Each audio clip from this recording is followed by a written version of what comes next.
Yeah, I was starting it off. I was hoping that it would be after a win, but I wore this hat tonight with Chance Carnes, the kid from Heron that passed away. Obviously, his dad, mentor of mine, one of my closest friends, 20 years old, passed away this past May, and I told his dad that I'd wear this hat the first home game, and his whole family was here, and so honestly, I was thinking about him as I was exiting the field and how upset I was that, it puts things in perspective a little bit as far as, you're not even going to text Jason and say, man, how crappy I feel right now. You know what I mean? And so we've all got to feel that way. We got to have great perspective on this. Like I told our guys in the locker room, we're going to own what we are. We're 0-2. We got beat on the road and didn't play well, and then we came at home with an opportunity to respond and a rivalry game, and we got beat at home, which it can't happen, but it did. So there's no pointing fingers.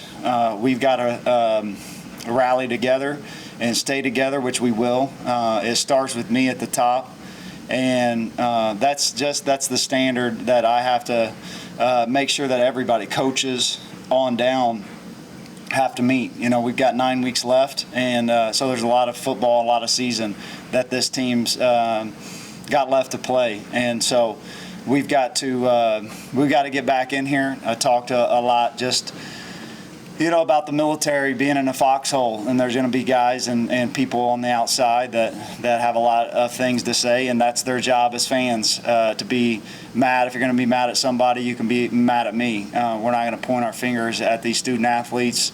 They've got to hold themselves accountable, which they will, and play better. But we're going to look at ourselves inwardly first as coaches and get this thing right. I think we have a good football team to win some football games and compete at a high level. I think SEMO and Coach Took does a great job. I'm not taking any credit away from them. They won the football game, and you guys know my relationship with Coach Took and have the utmost respect for him as a person and as a man, and his teams are always tough. This game, look, we told the guys this game would come down to the fourth quarter, and it did again. The last two times on this field, 2018, they beat us on a last-second field goal or touchdown, whatever it was, 48-45. And then in 2020, we beat them on a last-second field goal. And then in 2022, they beat us on what just happened tonight. And so, we've got to get better. Nick, how tough was it talking to that locker room tonight after the circumstances, how that game went down, thinking that maybe they'd won it a few times and then losing it like they did at the end? Yeah, I don't know. There's a lot of things that are tough with this job. That's as the head coach. I mean, that's part of that's your job title, is after tough losses or whatever happens, getting in there. We didn't talk anything about bad calls. We've got to win the football game before we let referees decide the outcome of the game. And so what we'll look at is how we've got to not let them down there and continue to get down there. And so that was a message. I didn't bring up the referees one time. So on that theme, then one of the things you're going to be looking at maybe next week, no turnovers forced in 2 games, and obviously this defense kind of lived off that a little bit last year. Is that one of those things? Is it cyclical, or is that something you can just get to by making a play, or what? Yeah, that's why it's called creating turnovers. I mean, you have to create the turnovers. You love whenever the offense makes a bad mistake and coughs one up and gives you a freebie. But we've got to create that. We have to look at what we're doing and where we're putting, our guys and what positions we're putting them in. We've got to have great fundamentals when we're tackling the ball carrier. We got used to last year. Really the 3 guys that stripped the ball the most, Jordan Burner, had some unbelievable plays where he punched the ball out. But it's a great technique. That's why in the NFL there's a few guys that you just know, J.J. Watt and those guys, they're going to get strips. And so it's a mentality that we have to create with a lot of these new guys. Bryce Notary was good at it. Quay Brown was good at it. And so, I don't know if there's probably a team out there in the country that has not created a turnover in the first 2 weeks. They're probably 0-2, honestly, if they have 0 takeaways. And when you're playing good teams, I mean, the number one indicator for wins and losses is turnover margin. And we did a great job tonight not turning the ball over. And honestly, it's this game when we haven't played well against them. I think we're 4-3, and my time here against them is we've turned the ball over too many times, and we took care of the ball. There's times that we need to do better offensively to score 40 points. That's what I told our guys in the locker room. There's plenty of teams that scored 40 plus this today in college football, and so we've got to do that. There's going to be games that we in this league that we don't. That's going to come down to 17-14 or 14-10. That's just, we play in a league like that where it's not easy to go score 38, 40 points. But if that's what the game is called to do, then that's our job on offense. And so we've got to continue to get better. There were some good things that we did, but this is a team loss. This isn't a defense gave up too many yards and points. They did. But we win and lose as a team, and this is a team loss. You're 0-2 for the first time in your career, Nick, especially with Northwestern on the horizon. How does that make you feel? Well, you don't want to be 0-2, but that's where we're at, and so we have to own that. There's nothing that we can do as a leader. You can't sit around and feel sorry for yourself as much as sometimes that's the human nature, and so our job as coaches and as players, if you want to be an elite player, is when times get tough, you got to keep plugging away, and that'll be the message, and that's the way that we'll model the way. And you don't have time in life to start feeling sorry for yourself, and we don't right now. So we're 0-2. That's what I said to start this off. I said in the locker room, we'll own that. We played Northwestern this week, a very good team. We have to have the same mentality going up there to play them as if we were 2-0. And I probably not for me being 0-2. I can take that. I think probably the biggest thing that is I feel for the fans. I probably put the most pressure on myself for the outside. I want those guys to be celebrating this win, and but we'll continue to compete, and that's our job. Is you can deal with getting beat if you meet a team that's better than you, and you compete your tail off and you get beat. But we still have a lot of things internally, some discipline things that we got to get corrected. There's too many. We had to blow 2 timeouts for substitution deals in a close game. You're going to need those timeouts.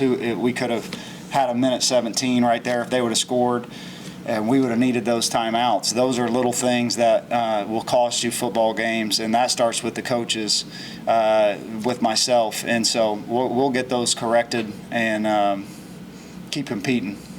I know with a limited a crowded running back room, it's tough to get everybody touches, but was there a rhyme or reason for why Javon was so limited in the first half? This question comes up every game. There's probably not a person in the country that has more, he lined up in the first half at wide receiver, at running back, returns kicks and punts. Trust me, we're trying to get him the ball. Romir is our starting running back, and it's tough, especially when you play a team that's played you a lot of times when you get in the Wildcat, and they've got a great plan to stop the Wildcat, and so you guys would be asking us why'd you get in the Wildcat and run it up, for 1 and 2 yards every time, if that's the deal. Javon's a heck of a player. He's a great young man, and there's no one out there that wants to get him the ball more than I do. He made a heck of a play late. This is the first time we've really put him at wide receiver. we had that play called when we had the penalty. We were trying to get to that play. It was really on our opening script so we script the first 15 plays of the game. That was on there early. Just the flow of the game never allowed that play call to get called, and he made a huge play for us in the fourth quarter to go down and score and take the lead. One more question, Coach? Did you like your run defense, only 2.2 averaged for them? And I mean, historically, they've run it on you very well, but tonight you guys did very well on the run defense. Yeah, really the past two weeks, our run defense hasn't been the problem. It really hasn't. We've just given up way too many passing yards. It's back-to-back weeks with, I don't know how many ended up with, 340 or 50. 332. Yeah, 332. It doesn't matter. I mean, if you give up too many rushing yards or too many passing yards, it's about playing good team defense, and so we got to get that fixed. After last week's game, coming back, the way you guys were going back and forth with them, how tough a loss is this to lose under these circumstances like this? It's very tough. But we got the ball up by 4 when they have at 2:50. So we know it's 2-minute defense. We're stepping up and stopping them and making big plays. So we were pretty confident in the group at the very end. Just a couple bad calls, but props to SEMO. They're a great team. They just ended up winning the game, played better football. What's your mind going? What's going through your mind when you think you made the stops and then you see the yellow hanky out there? What'd you say? What was the last part? What's going through your mind when you think your defense has made the stops to win the game and then you see that yellow hanky out there? Man, especially the first one, or maybe the second one, because there's 3 of them. I was jumping up and down. I thought game was over with, so all we had to do was just go take a knee. They had 0 timeouts. I thought it was just game over. But once you saw the yellow flag, I knew we had 4 more downs to go. And once we got there again, I just knew we were gonna finish it off this time. But when you get 12 chances at that from the goal line, it's bound to go in. Avante, did you guys feel like on the offensive end, 250, that you'd taken enough time off the clock at that point? They're a great defense, so I don't think we were really trying to milk the clock. We were just trying to move the ball and play our game, and that's what we did.